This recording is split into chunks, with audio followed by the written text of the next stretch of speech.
Hello and welcome to this video on angular momentum. Now, angular momentum is basically the same as linear momentum, which is mass times velocity. So if you think about, well, I don't know, two things colliding with each other, it's basically the same principle, only instead of mass we use inertia because it's effectively the rotational equivalent, and we use angular speed instead of normal speed, should I say angular velocity instead of normal velocity.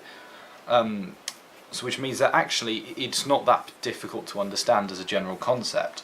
So say we have a spinning disc like that, and we have a, it's one of those fairground rides, and you have a kid who's here and another kid who's here. Now, as we know, momentum equals mass times velocity. Therefore, angular momentum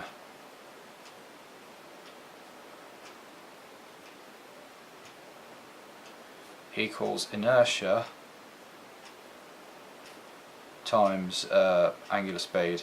So basically it can be written as I omega or I theta dot, because depending on whether you're doing maths or physics, you may use omega, you may use theta dot. It basically all means the same thing, so it's not too much of an issue.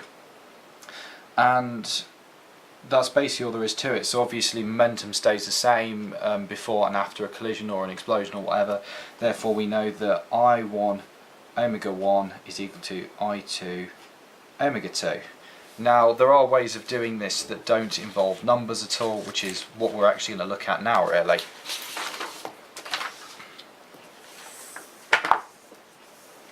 Hopefully you can all see that okay.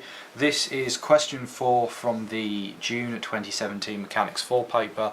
Now if you're doing the new A-level, Mechanics 4 is not really a thing anymore, but the principles are still the same, and also if you do A-level physics, then this stuff will come in useful. Arguably it's not going to be as hard as this necessarily, but it is still useful.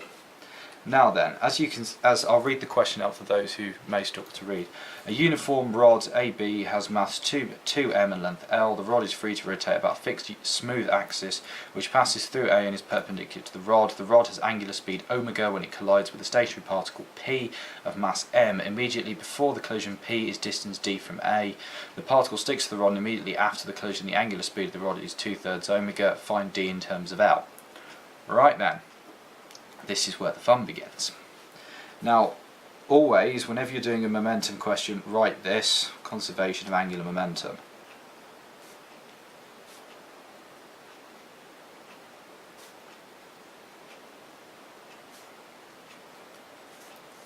Because certainly I find that it's very useful to write this so you'll be able to jog your memory and remember exactly what you're on about here.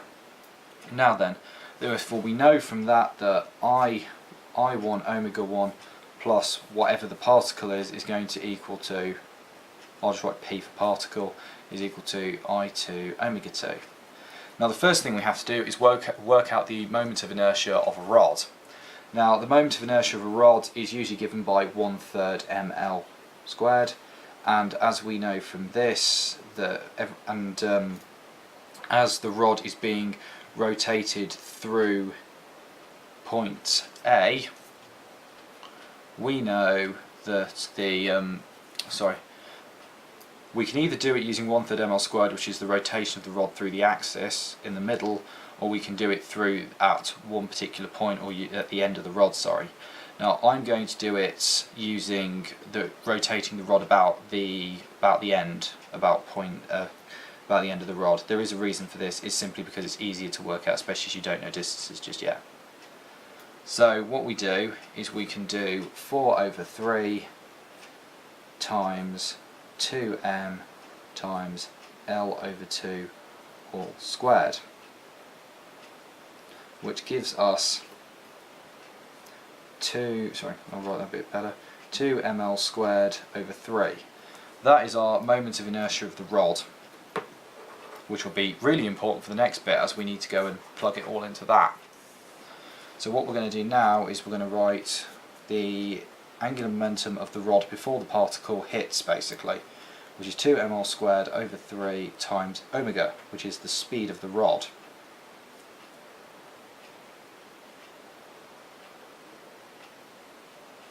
Plus the mass of the particle, which is m times 0, we don't actually know what the speed, because we assume that the normal speed is omega because of what the question says, and it does actually say has angular speed omega when it collides with a stationary particle.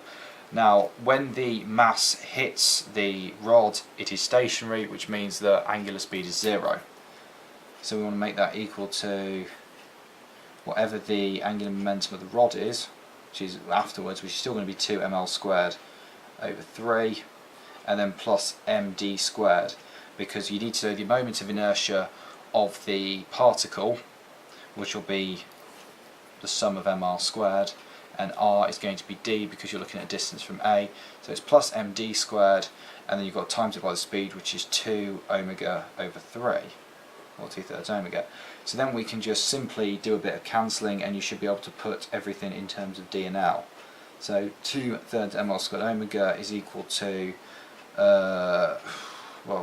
we're equal to 2 ml squared over 3 times 2 omega over 3 is plus 2 omega md squared over 3. Keep cancelling down, and you end up with